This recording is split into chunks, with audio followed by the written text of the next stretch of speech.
ये कहानी है किशनपुर गांव की। किशनपुर गांव में एक बुढ़िया रहती थी। बुढ़िया के दो बेटे थे जिनका नाम मोहन और धनराम था। बुढ़िया अपने दोनों ही बेटों से बड़ा ही प्रेम करती थी। बुढ़िया के बड़े बेटे का विवाह हो चुका था, जबकि छोटे बेटे का कहीं कोई रिश्ता नहीं मिल रहा था। बुढ़िया अपने दोनों ही बेटों से बड़ा ही प्रेम करती थी। एक दिन बुढ़िया के बेटे बुढ़िया के पास आए और अपनी माँ के पास आए और बोले, माँ, तुमने हमें यहाँ किस लिए बुलाया है? कहो, क्या कहना है? मोहन और धनराम, मैं तुमसे इसलिए मिलना चाहती थी। तुम मेरे जीवन की कुंडली हो तुम्हें। देखकर ही मेरा जीवन चलता है। अब मेरी उम्र बहुत ज्यादा हो चुकी है, इसीलिए मैं तुम्हें एक सलाह देना चाहती हूँ। मैं चाहती हूँ तुम दोनों भाई कभी एक दूसरे से झगड़ा नहीं। मैं चाहती हूँ तुम्हारे दोनों के बीच हमेशा ऐसे ही प्रेम बना रहे। बुढ़िया का बड़ा बेटा बैलगाड़ी चलाता और शहर में कुछ राशन लेने जाता, जबकि छोटा बेटा अपनी खेती बाड़ी करता और गए बैलों का ध्यान रखता। तुम काम करते हो और तुम्हारा भूख निकम्मा भाई सारा दिन खेतों में घूमता रहता है। क्या सारी जिम्मेदारी तुम्हारे ही सर पर है? सारे घर के काम तुम ही करोगे? वह भी कुछ करेगा या मुफ्त की रोटियां ही तोड़ेगा?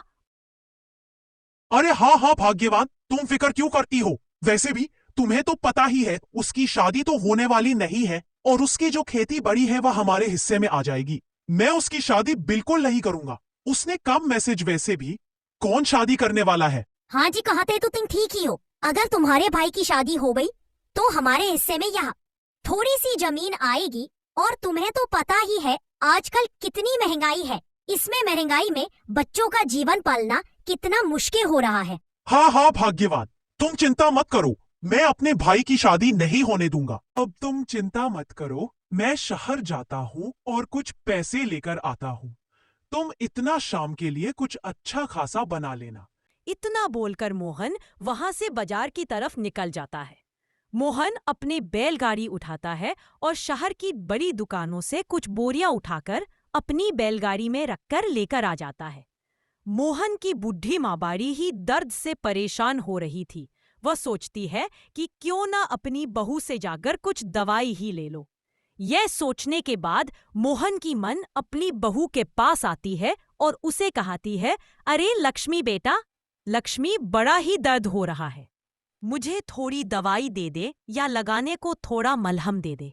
बड़े ही तबीयत खराब है। क्या तूने बताया नहीं मोहन को मेरी तबीयत खराब है? मेरे लिए आता हुआ दवाई लेता आएगा। 4 दिनों से दवाई खत्म हो रही है। माँ जी, तुम्हारे रोज रोज के ड्रामा से मैं तो परेशान आ गई हूँ। रोज रोज दवाई, आजकल वैसे भी इतनी महंगाई हो गई है। तुम्हारी दवाई भी इतनी महंगी हो गई है। मोहन से दवाई के लिए कहाने की कोई जरूरत नहीं है। वैसे भी तुम्हारा वह निकम्मा बेटा भी तो है, उससे ही दवाई क्यों नहीं मंगा लेती? कुछ कम धम तो करती नहीं हो। सारा दिन रोटी और दवाई ही मांगती हो। बहू के यह सब ताने सुनकर महेश की माँ को बड़ा ही बुरा लगता है और महेश के मन वहां से उठकर बाहर की तरफ निकल जाती है। जाते हुए रमेश की माँ को उसकी पुरानी एक सहेली की याद आती है। महेश की माँ रोती हुई अपनी उसे पुरानी सहेली के घर चली जाती है। अरे शकुंतला, बड़े दिनों के बाद ही हो, आज तुम्हें कैसे याद आ गई? आओ बैठो। क्या करूं, आज बड़ी मजबूरी में तुम्हारे पास आना पड़ा है। तुम्हें क्या बताऊं, मैं बड़ी ही परेशान हूँ। मेरे बड़े बेटे की पत्नी मुझे खाने को रोटी तक नहीं देती और मेरे छोटे बेटे का कहीं कोई रिश्ता नहीं हो रहा। अगर तुम्हारी नजरों में कोई अच्छी और सुशील बहू हो तो मुझे जरूर बताओ। मैं चाहती हूँ मेरे बेटे की शादी मेरी आंखों के सामने ही। अरे तुम फिगर क्यों करती हो? मैं हूं ना, तुम्हारे बेटे का ऐसा अच्छा इलाज करा दूंगी कि तुम्हारे बेटे को बड़ी अच्छी पत्नी मिलेगी। हम आज ही जाकर बाबा से यह बात करके आएंगे। तुम फिक्रा मत करो। पुरानी पहाड़ी के जंगल पर एक साधु बाबा रहते हैं जो बहुत साल तपस्या करने के बाद पहाड़ी वाले जंगल में साधु का काम रहे हैं और सबका भविष्य देखकर बताते हैं। तुम मेरे साथ चलो, हम दोनों जाकर तुम्हारे छोटे बेटे के बारे में भी पता करके आएंगे। आखिर तुम्हारे बेटे के भविष्य में क्या लिखा है। हाँ हाँ, तुम ठीक कहती हो, हमें चलना ही चाहिए। इतना बोलकर दोनों बुढ़िया जंगल की तरफ चली जाती है। जंगल जाते हुए महेश की मन और रमेश की माँ की सहेली दोनों जंगल की तरफ जा रही थी कि तभी रास्ते में उन्हें साधु बाबा का डेरा मिल जाता है। वह दोनों जाकर बाबा को सारी बात बताती है। साधु बाबा उन दोनों बुद्धिया की पूरी बातें सुनता है। बाबा, मैं बड़े ही परेशान हूँ। मेरे बेटे का कहीं कोई रिश्ता नहीं मिल रहा। मुझे तो लगता है इस जीवन में मेरे बेटे की कहीं शादी ही नहीं होगी। और मेरे बड़े बेटे की बहू भी मुझे बड़ी ही दुखी करती है। मुझे खाने के लिए खाना भी नहीं देती। बाबा, अब तुम ही कुछ बताओ, मैं अपनी बहू के लिए क्या करूं? बाबा, तुम मेरे बेटे का भविष्य बदल दो। हाँ हाँ माते, तो चिंता मत कर, मैं सब कुछ ठीक कर दूंगा। लेकिन तुम्हें मेरी एक बात मनानी होगी। जब तक मैं ना कहूं तुम इस जगह से नहीं हिलोगी।